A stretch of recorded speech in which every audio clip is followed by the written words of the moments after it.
Assalamualaikum warahmatullahi wabarakatuh. Saya Mutiara Ramawati dengan nomor MPM 20111000106, kelas E, Prodi Pendidikan Guru Madrasah Ibtidaiyah semester 3.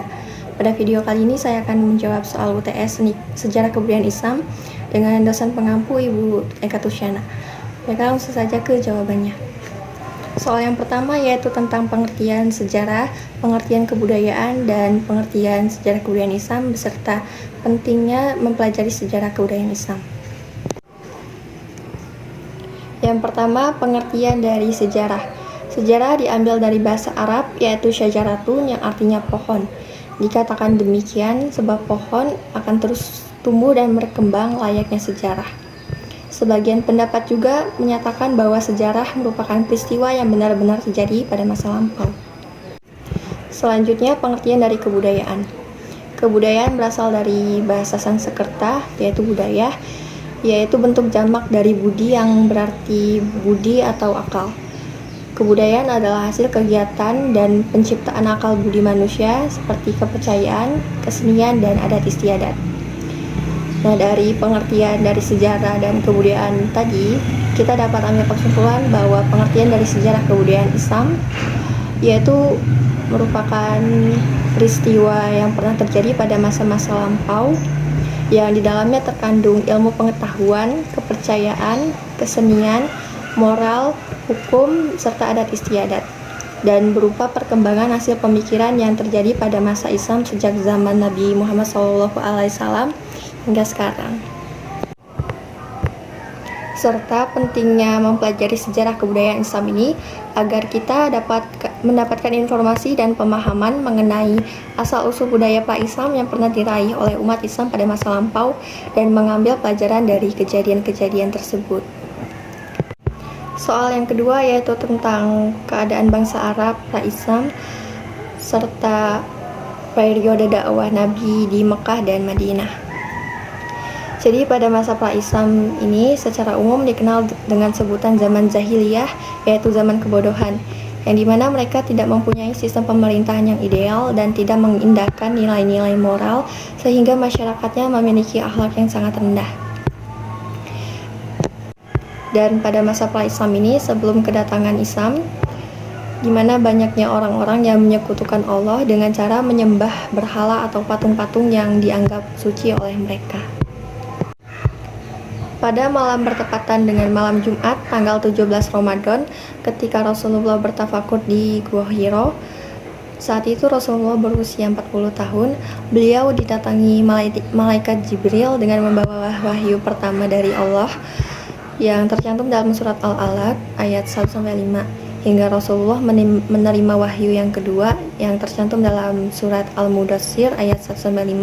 Saat itulah Nabi Muhammad telah diangkat oleh Allah Subhanahu wa taala menjadi nabi dan rasul. Rasulullah SAW berdakwah selama 23 tahun sampai akhir hayatnya.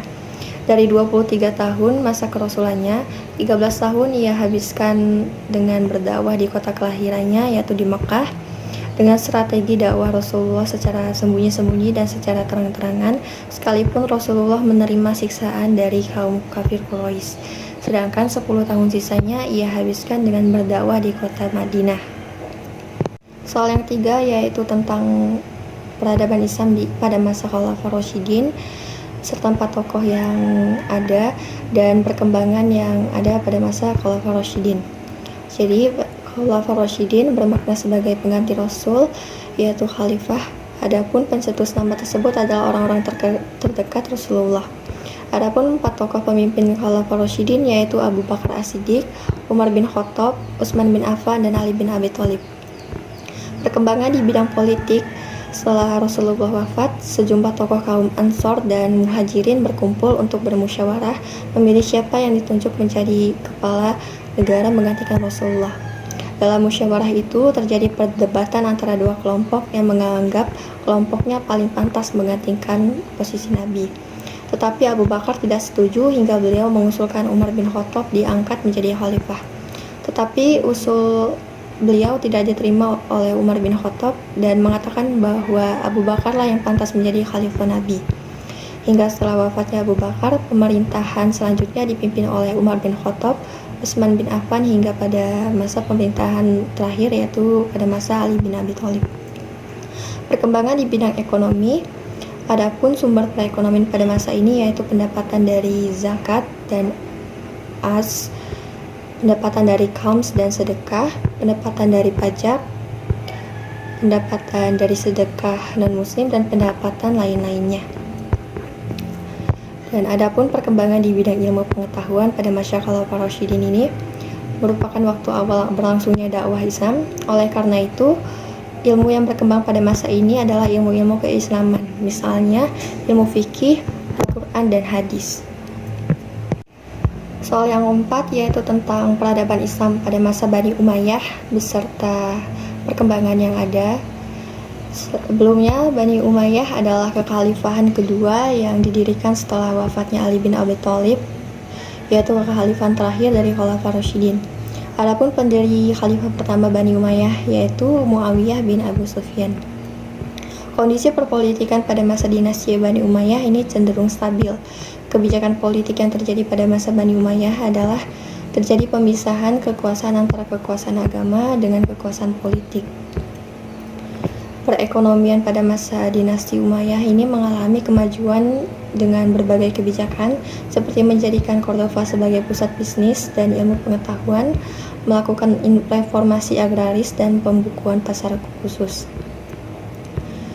Dan adapun perkembangan dan kemajuan di bidang ilmu pengetahuan pada masa dinasti Umayyah ini tidak hanya meliputi ilmu pengetahuan agama, tapi juga ilmu pengetahuan umum seperti ilmu kedokteran, filsafat, astronomi, geografi, dan sejarah. Selanjutnya, perkembangan di bidang seni budaya pada masa dinasti Umayyah, yaitu dengan adanya seni arsitektur dan masjid yang menjadi ikon dan simbol teologis keislaman pada masa ini. Selanjutnya, soal yang kelima yaitu tentang peradaban Islam pada masa Bani Abbasiyah dan beserta perkembangan-perkembangan yang ada. Sebelumnya, Bani Abbasiyah merupakan dinasti Islam yang paling berhasil dalam mengembangkan peradaban Islam.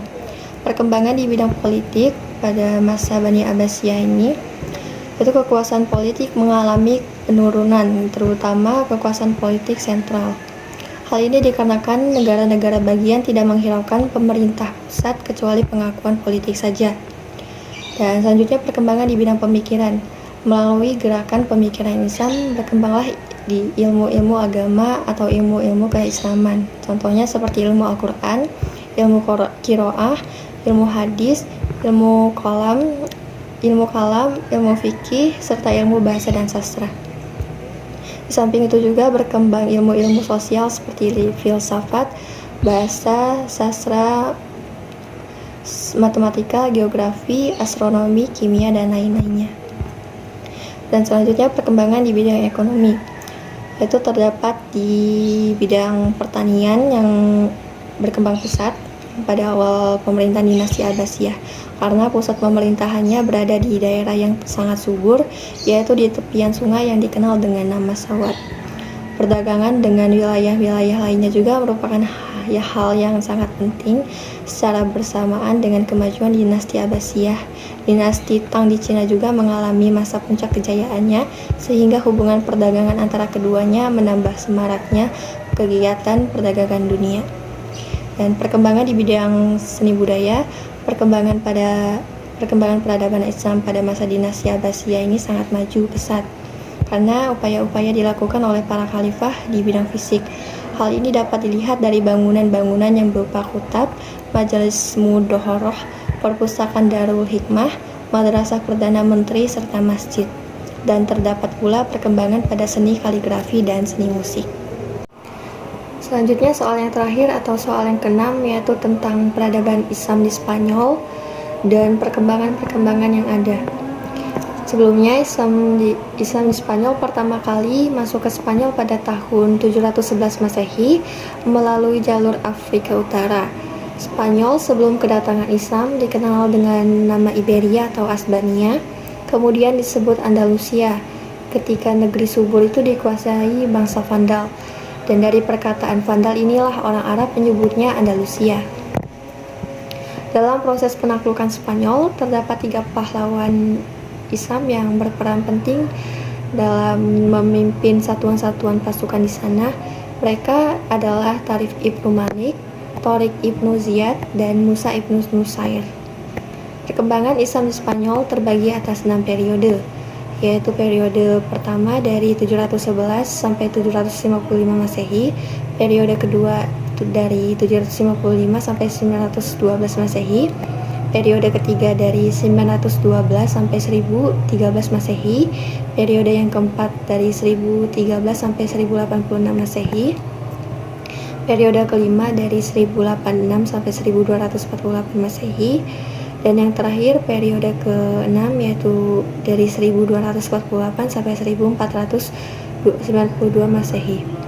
Dan adapun kemajuan peradaban Islam di Spanyol itu meliputi dalam bidang pengetahuan yang terdiri dari filsafat, sains, fikih, musik dan kesenian, serta sastra dan bahasa. Sedangkan perkembangan dalam bidang pembangunan yaitu dengan dibangunnya masjid dan istana yang megah yang menjadi ikon bersejarah di Spanyol. Dan adapun penyebab kemunduran Islam di Spanyol yaitu karena adanya konflik antara Islam dan Kristen, tidak adanya ideologi pemersatu, adanya kesulitan ekonomi, tidak jelasnya sistem peralihan pemerintah, dan adanya keterpencilan. Baiklah, sekiranya itu saja yang dapat saya sampaikan dalam menjawab soal. Sebelumnya mohon maaf bila ada salah-salah kata dalam jawaban. Terima kasih. Assalamualaikum warahmatullahi wabarakatuh.